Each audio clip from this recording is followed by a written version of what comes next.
back, Soul Tribe. Okay, let's get into it. Introduction to the first edition.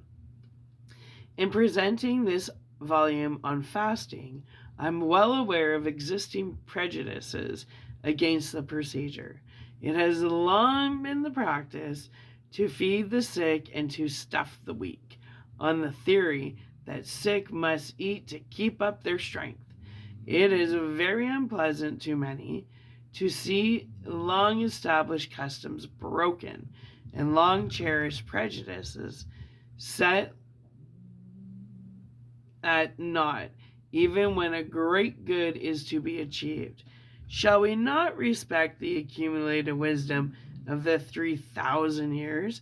Ask the defenders of the regular school and their feeding and drugging practices. Where we ask is the wisdom for us to respect. We see little more than an accumulation of absurdities and barbarities, and barbarities.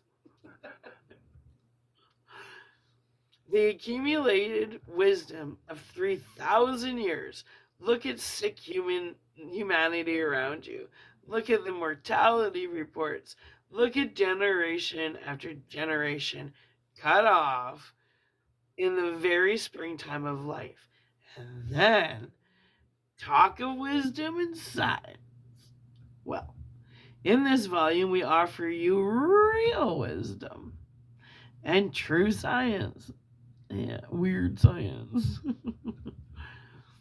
We offer you the accumulated wisdom of many thousands of years. Cool, I'm already into it. Wisdom that will still be good when the mass of weakening, poisoning, and mischief-inflicting methods of regular medicine are forgotten. A brief history of fasting will help to prove the truth of this. During the past 40 years, well, this is like 100 years old, but anyway, during the past 40 years, fasting and its hygienic accompaniments have gained immense popularity and the position to which they are entitled by virtue of their intrinsic worth. The advocates of fasting are constantly increasing in number, and the strenuous opposition that fasting has had to face from the medical profession and from laymen alike has merely served to advertise its possibilities and the simplicity and reasonableness of the claims made for it. The benefits that flow from a properly conducted fast are such that we do not hesitate to predict that it is the one procedure in disease that will be universally employed, and when it is once fully understood.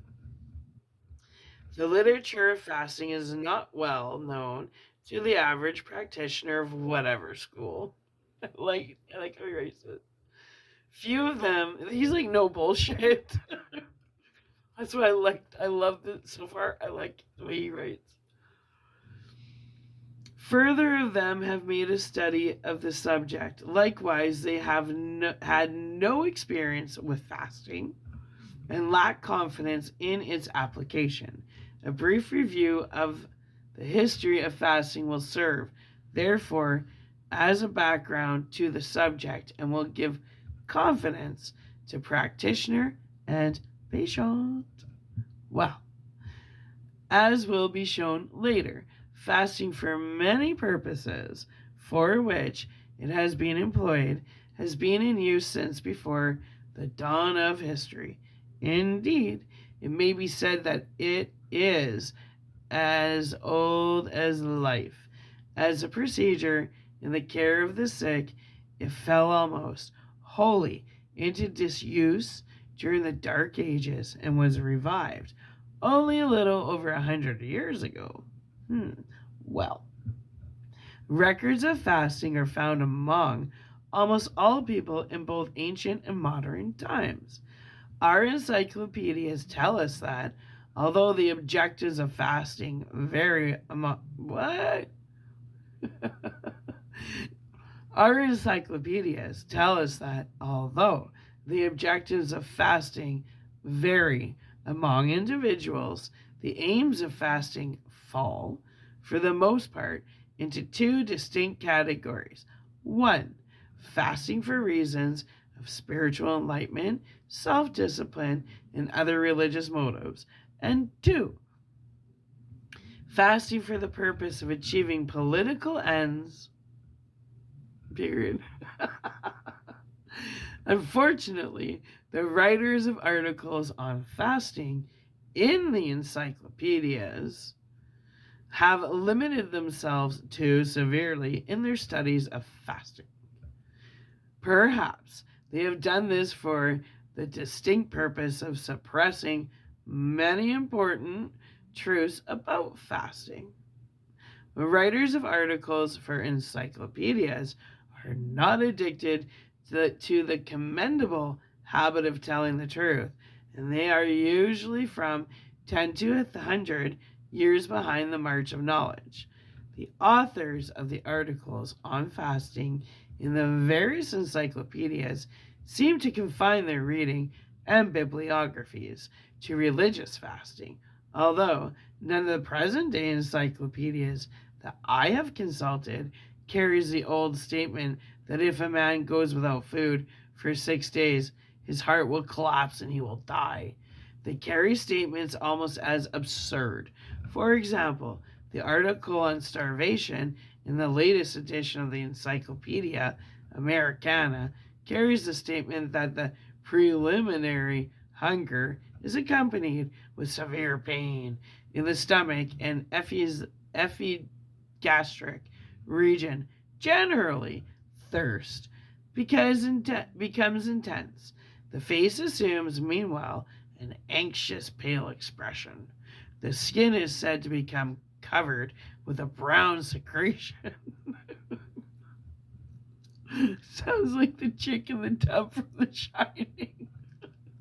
Anyway, it speaks of the decomposition and organic decay of the tissues, as though the fasting person is undergoing a rotting process. It is the lady in the bathtub in The Shining. The gait totters, the mind becomes impaired, delirium and convulsions may ensue, and death occurs. From 8 to 10 days is regarded as the usual period during which human life can be supported without food or drink. A case is recorded in which some workmen were dug out alive after 14 days in confinement in a cold, damp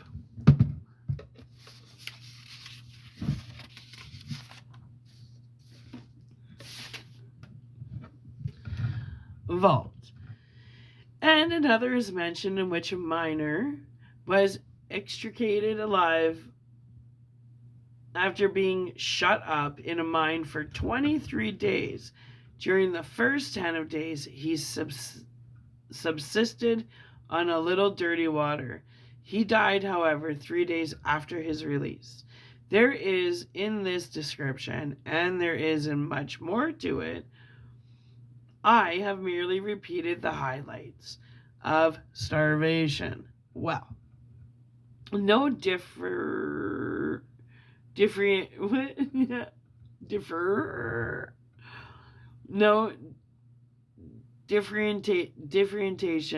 between fasting and starving. Little differentiation between fasting with and fasting without water, and a gross exaggeration of the actual developments, together with the addition of fictional elements that are drawn from the realm of the imagination. Yeah, well. The bibliography at the end of this section lists exactly 3 publications. One of these dated 1884 to 1885, one dated 1847, and the other dated 1915. But the most important part of the 1915 publication is entirely ignored, of course. Redaction. Physiologists who discuss fasting, or as they prefer to term it, starvation. Just make it so negative, right? Don't do it, you might heal. Anyway. We're talking about starvation, right? Lies, lies, lies.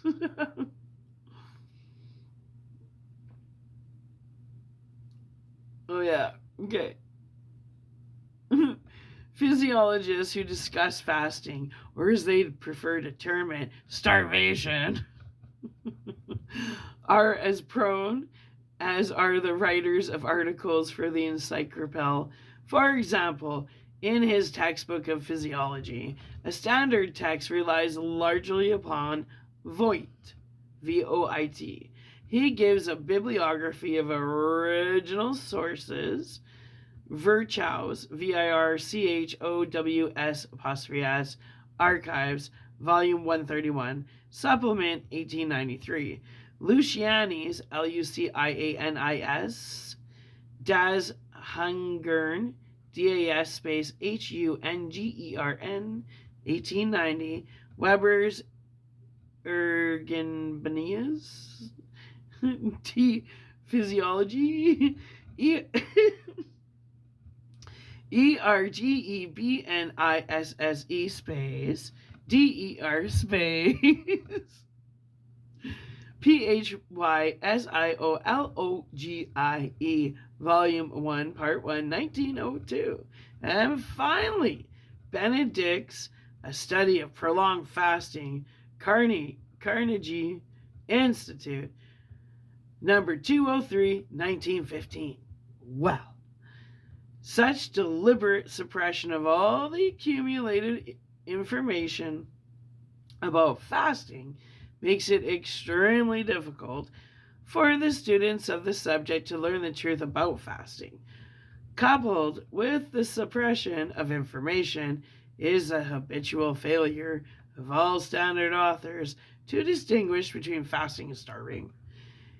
Is this done through ignorance, or is it done with malice, afterthought? Is it done for the deliberate purpose of prejudicing the student against the subject? Well, I leave this for the reader to draw his own conclusions.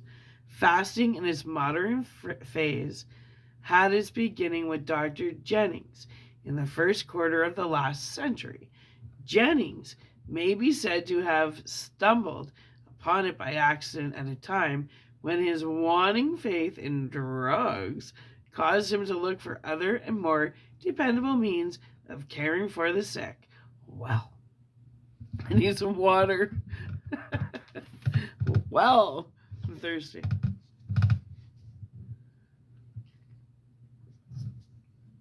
I buy a lot of my stuff from wholesale, like the restaurant wholesale. I love these coffee cups with the lids for water. Because they're ribbed one. But they keep things hot, but they also keep things colder. You know what I mean? It gives you that feeling of, I just walked up the street to 7-Eleven and grabbed coffee. Anyway, playing reverse psychology on myself. I am the self-programming program, and so are you. Well, here we go. The coffee down there's so watery, you might as well be drinking hot water anyway. It's all about the cup. Okay. Is it half full or half empty? Mine currently is half empty. Okay. Enough is enough.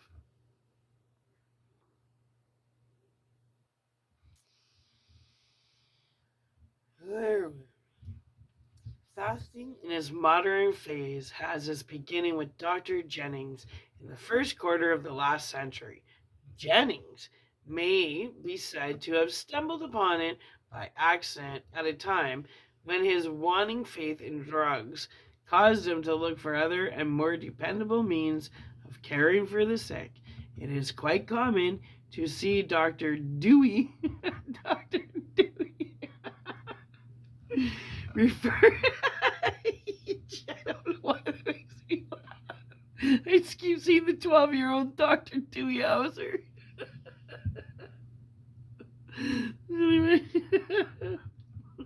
Doesn't take much to make me happy.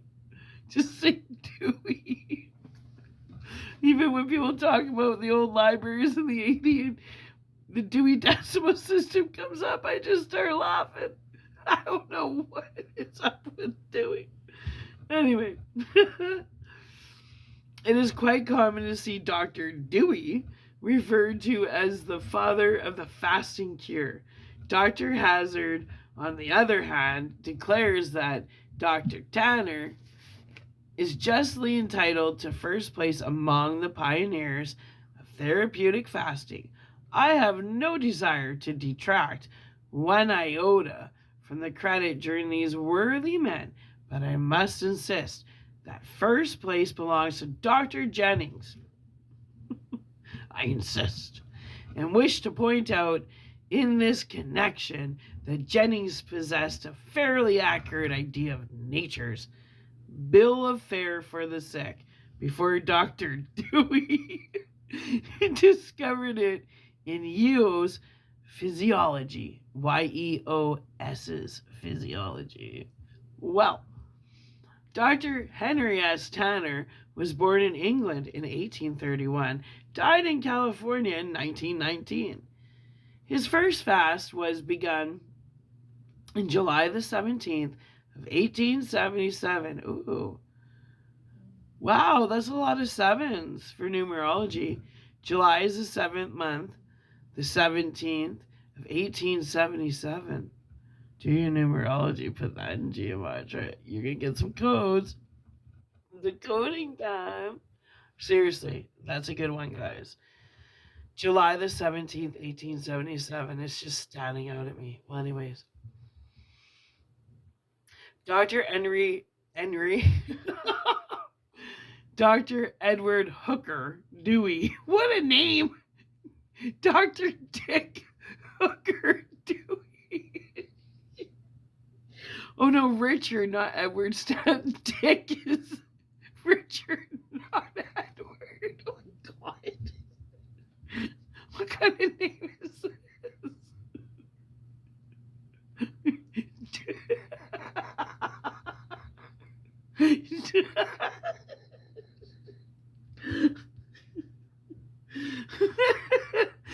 Dick Hooker Dewey. Who names their kid's middle name Hooker? What the fuck? Anyway, Hooker. Okay. Dr. Edward. Eddie Hooker. Eddie Hooker Dewey. Dr. Edward Hooker.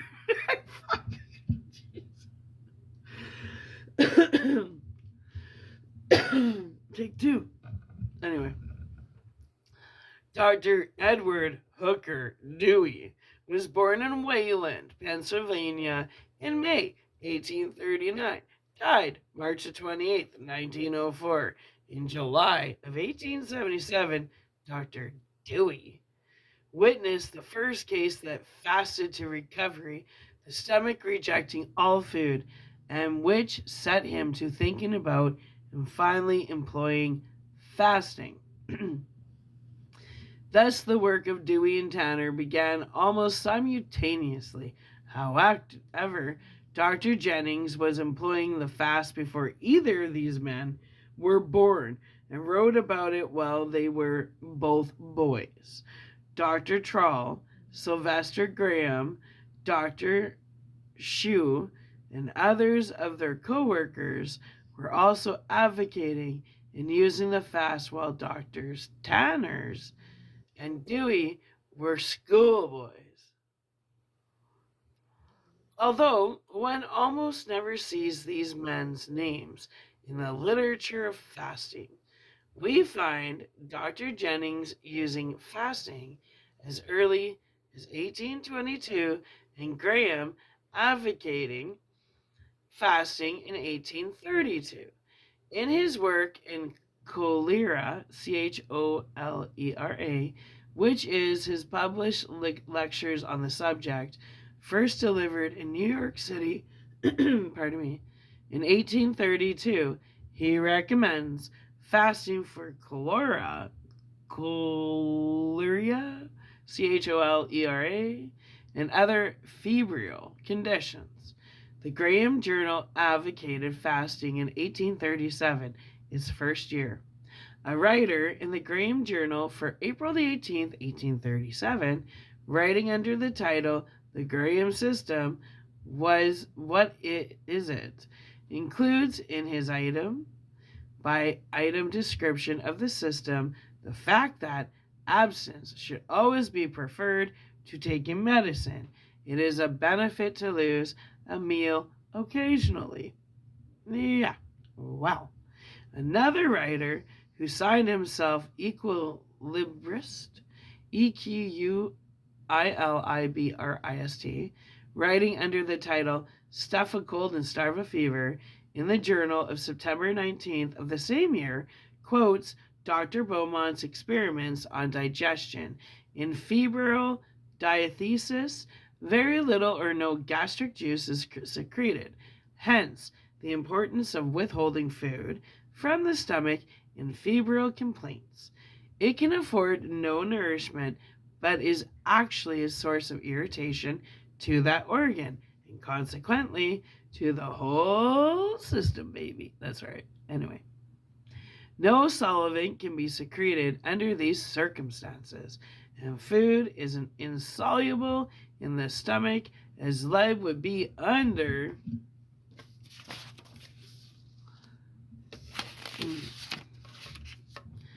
ordinary circumstances. And adds in other remarks, if I remember right, the doctor states that food has lain in the stomach of Alexis St. Martin from 6 to 30 or 40 hours, unchanged except by chemical affinities. He is here referring to fermentation and petrifaction. Putrefaction. Putrefaction. Putrefaction. HMS. During some of his ill turns. And yet, what multitudes think that when they have a bad cold, they must eat, or they will certainly be sick. Oh, I must stuff a cold and starve a fever, they will tell you, and go at it in earnest, and not unfrequently in this way bring on a fever that will require weeks to starve out. So in the end, you're fasting anyway. Okay. The hamster on the wheel goes round and round, round and round, round and round. The hamster on the wheel goes round and round. Wake all you up. Anyway. Well, I can testify from my own experiences as well as those of Dr. Beaumont that any person having a bad cold may find entire relief by abstaining from food 1, 2, 3, or perhaps 5 or 6 meals, if the case is a bad one, and that too without taking a particle of medicine. Well, it is worthy of note that Graham and the Grahamites attempted to form their practices in conformity with what was known in physiology, while the medical profession, though studying physiology in college, were then, as now, forgetting it as soon as they got into practice and followed the time-honored practice of drugging, which bears no normal relation to physiology and violates every physiological principle, damn you. It's right here, 1927 or 1827, whatever. Well, Dr. Oswald, who was a contemporary of Dewey, refers to fasting as the Graham starvation cure. It is quite possible also that Doctors Page, Oswald, and Walter preceded Dewey and Tanner in the employment of fasting. Dr. Page's urges fasting in many cases. Dr. Oswald's fasting, hydropathy, an exercise was published in 1900. These three men were all much by him, frequently quoting him. I feel safe in assuming that they also receive much from Trowell and Graham in his How Nature Cures, published in 1892. Mr. Densmore definitely ascribes his use of fasting to studying the writings of Charles Nicholas, Shue, and other writings and hygienic physicians 40 years before writing his own book.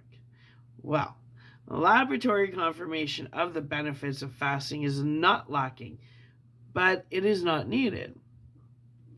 Science is not confined to the laboratory, and human observation is often as reliable in the field of practice as in that of experiment.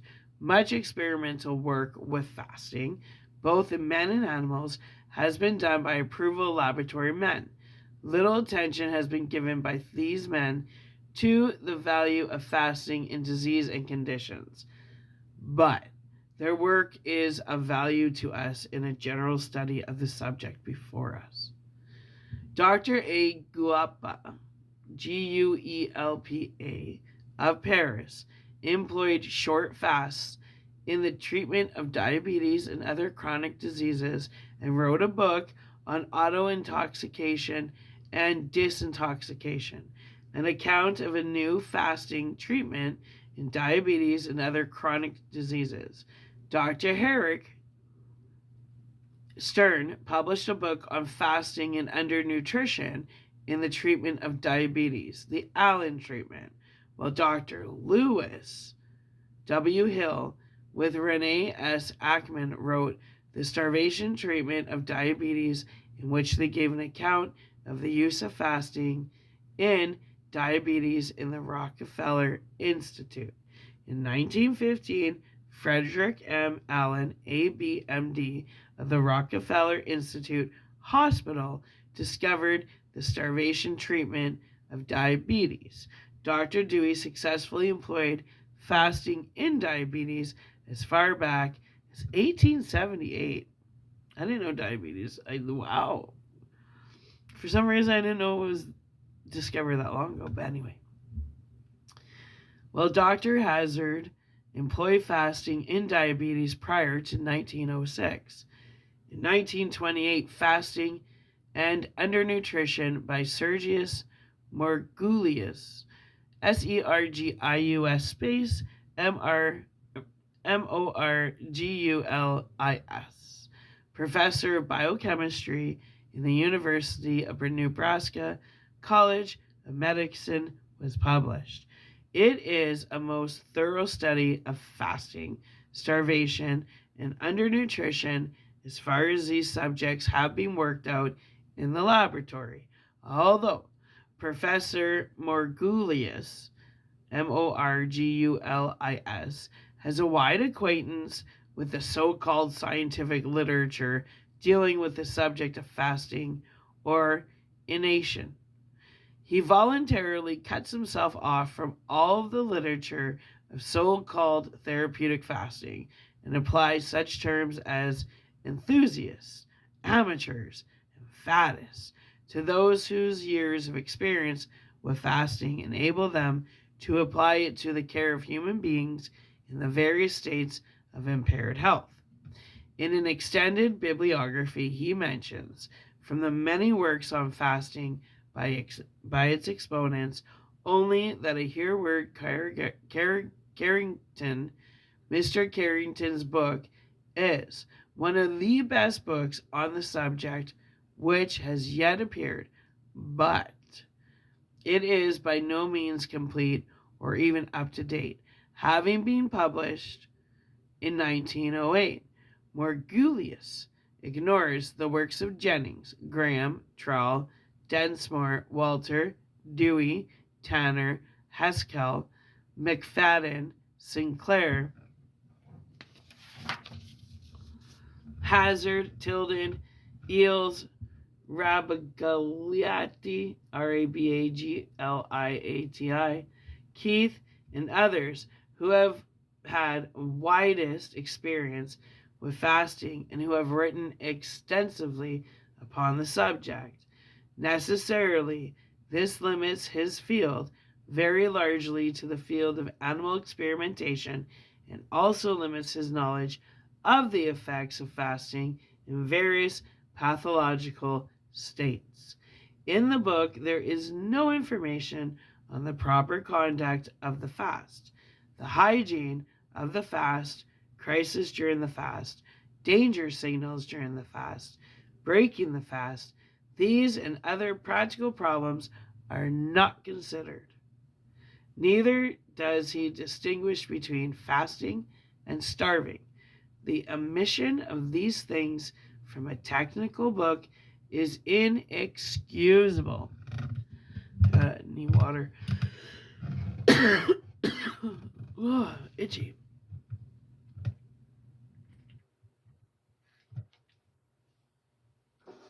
All right. Professor Margulies' masterly work is full of technical data on the effects of abstinence from food upon the body and its various parts. However, since most of his data is based upon animal experimentation, he having elected to ignore the works on fasting by those who employ it, and since what is true of one species is not always true of another, the conclusions he arrives at in this work may be accepted only in a general way and do not always harmonize with the findings of those who employ fasting in men, and particularly in the care of the sick. Most of the scientific works on inanition have little or no value for us in a study of fasting. This is so for the following reasons. 1. Abstinence from food may mean missing one meal, or it may mean abstinence from food until death results from starvation. In these works, little or no effort is made to differentiate the changes that occur during the different stages of inanition. 2.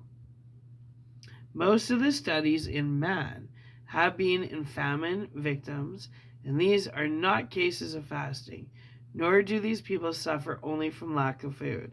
This is often exposure. There is always fear and worry. There are also the effects of one-sided diets. Findings in death in famines are classed as due to inanition, and are not differentiated from fasting changes. 3. In total inanition, no water is taken, and many of the scientific experiments withhold water as well as food from the animals. The results of such experiments cannot be used to determine the results of fasting. 4. Inanition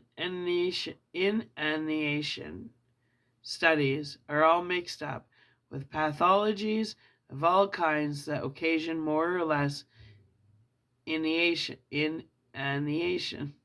Many of the studies of starvation in humans have been complicated with other conditions that account for much of the findings. 5. Studies of fasting changes are so mixed up with starvation changes and changes due to dietary deficiencies, and there is so little discrimination between the three types of changes that these books become very misleading. 6. None of the experimenters have ever observed properly conducted fasts of the sick under favorable conditions. Hence, they know almost nothing of its value under such conditions. 7. There is another source of confusion in these books. I refer to the frequent use of pathological terms to describe what is now not pathological at all. The word degeneration is often used when no real degeneration is evident. Or shall we say that there is a form of degeneration that may be properly designated physiological to distinguish it from another form that is distinctly pathological? For example, muscular atrophy that follows cessation of muscular work is not pathological. Decrease in size of a part from lack of food with no actual pathological changes in the tissues and no real perversion of its function is not degeneration, though commonly referred to as such in these books. The same criticism may be made of inanition and malnutrition by C. M. Jackson, M.S., M.D., LL.D., 1925. In a bibliography covering 108 pages, I was unable to locate the name of any man other than Carrington who is in a position to speak with authority on fasting. Jackson's is a very valuable book, crammed with technical data and detailed experimental results, but lacking in any reference to the hygienic value of the fast. Much valuable work has been done by laboratory experimenters, but it is obvious, lacking in certain important particulars. For example, Morgulis points out that fasting decreases sugar tolerance in dogs, but in no other animal. Indeed, he records that fasting is distinctly beneficial in diabetes in man. He records an experiment performed on fasting rats and pigeons in which the rats gave one result and the pigeons an exactly opposite result. In some species, fasting diminishes the reaction to certain drugs. In other species, it increases this reaction. Interesting, eh? I find this so interesting. Cool.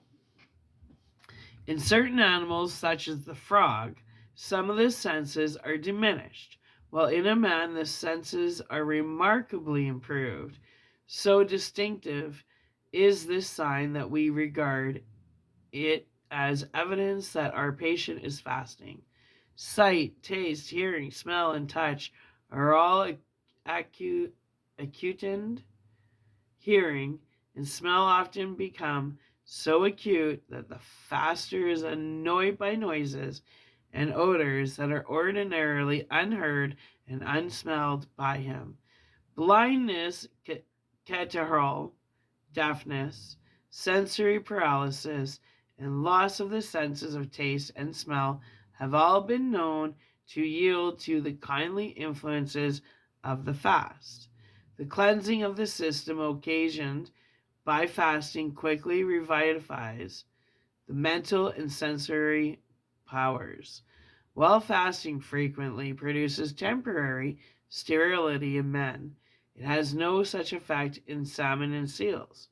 The gonads, which is the moles, the gonads of salmon actually undergo a great increase in size while fasting, while both they and male seals fast during their entire mating season. Wow, I didn't know that. I didn't know the salmons have balls, but apparently they do, and they swell pretty big when they fast. Anyway, it is only right that I add that it is denied by some that salmon actually fast during the season. This is funny. Professor C.M. Child of the University of Chicago, experimenting with worms, found that if a worm is fasted for a long time, it does not die, but merely grows smaller and smaller. Oh, yeah, living on its own tissue for months. Then, it starts eating its stored fat cells, right? Then, that's losing weight. Then, after it has been reduced to a minimum size, it is fed if it is fed, it begins to grow and starts life anew, as young as ever it was. While we know that fasting renews the human body, we also know that it will not renew it to the extent that it does the body of the worm. Man is not a worm, nor a dog, nor a pigeon, nor a rat. There's a lot of rats out there I'm finding. In a broad general sense, all animals are fundamentally alike, but there are specific differences, both in structure and function, and in instinct and reaction, as well as in individual needs. And for this reason, it is always dangerous to reason from worm or dog to man. Well, this, however, does not hinder us from studying the similarities and differences existing between man and the suborders and making whatever use of these studies we may. It may be said that there is one particular in which all animals, including man and alike, namely, their ability to go without food for prolonged periods and to profit by this. For the most part, the regular profession has either ignored or else denounced fasting. Fasting is a fad or it is quackery. They do not study it, do not employ it, and do not endorse it. On the contrary, they declare that the sick man must eat to keep up their strength. It is gratifying to see that a change is underway. Just recently, says 1933. It's like almost 100 years old, man. 95 years old. Well, anyway. It is gratifying to see that a change is underway. Just recently, 1933. Guess time is definitely not linear. A meeting of famous medical consultants from different parts of the British Isles was held at Bridge of Allan, Stirlingshire, Scotland. The conference was presided over by Sir W.M. Wilcox. Among other notable physicians present were Sir Humphrey Rolleston, the king's physician, Lord Horder. Lord Horder. It really says that. L-O-R-D space H-O-R-D-E-R. Lord Horder. Where Sir Humphrey Rolleston's, the king physician, Lord Horder.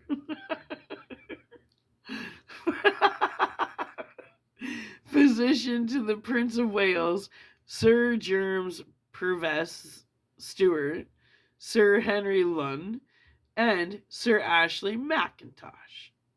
Mackintosh. I don't know why I said it that way.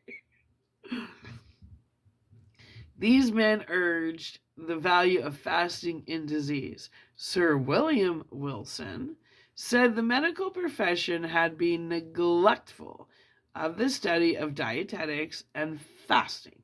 Sir Henry Lunn noted that there were several institutions, nature cure places, in England employing fasting and urged that fasting is not a matter for unqualified practitioners.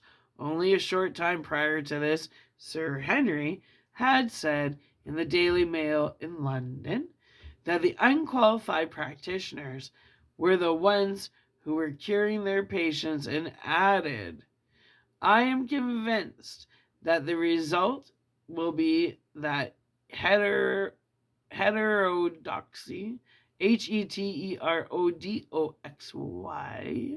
now claimed as their own possession by various unqualified healers, will become the medical orthodoxy and commonplace of the next generation. Well, the conference, instead of offering a little praise, where it was long overdue, prepared, as Sir Henry had predicted, to steal the thunder of the natural healers, branding these latter as unqualified. In 1927, Lord Horder, then Sir Thomas, declared, I think there is value in the occasional missing of a meal or in the substitution of a meal. But the elaborate and prolonged process of actual fasting, which requires for its proper carrying out a complete or partial cessation from active work, has never seemed to me to promise any benefit. No, because you're Lord Hoarder. You even hoard your food, I'm sure. Well, anyways, what caused this eminent medical man to change his mind? Only one thing could have forced him to join the conference in endorsing prolonged fasting, namely the steady stream of recoveries in incurable cases which the British nature curists and natural hygienists continue to effect. Are these natural hygienists unqualified? Dr. Leaf addresses the following questions to Lord Horder in July of 1933, issue of Health for All. Lord Horder. I don't know how the honest things entertain me, but that entertained me. Lord Horder. Lord Horder doesn't think it's necessary to fast. Quit hoarding all your food, Lord Horder. Just kidding. Okay, here we go. Which of these two is better qualified to use fasting as a method of therapy? 1. The practitioner who has studied over many years the special technique of curative fasting, who has administered fasting treatment in very many cases, and so is fully conversant with how to deal with the various crises and reactions that very frequently appear in fasting cases. Or 2. The medical doctor whose profession as a body has done nothing for years but condemn fasting without investigation, of course, and whose present interest in the treatment has only arisen as a result of the remarkable successes and the ensuring popularity of the so-called qualified man. Well, certainly, the study of materia medica and years spent in administering drugs cannot qualify one to conduct fast. No intelligent person can investigate the subject of fasting without endorsing it and without being struck by the marvelous results it produces. But this same intelligence should lead him to fast under the care of one who fully understands fasting in all of its details. I will conclude this introduction with an endorsement of fasting by a physician of the highest standing who, 20 years after he made the statement below, still endorses and employs fasting. In 1922, Major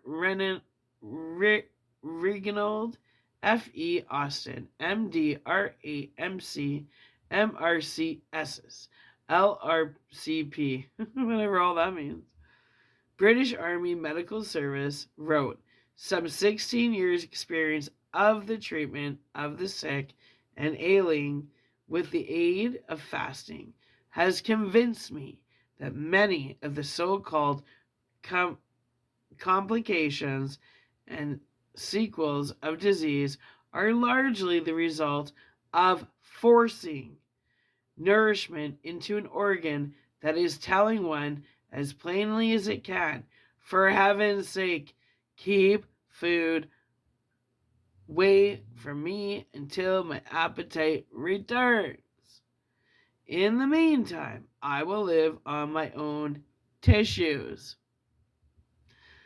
This is gonna be a good read. Okay, so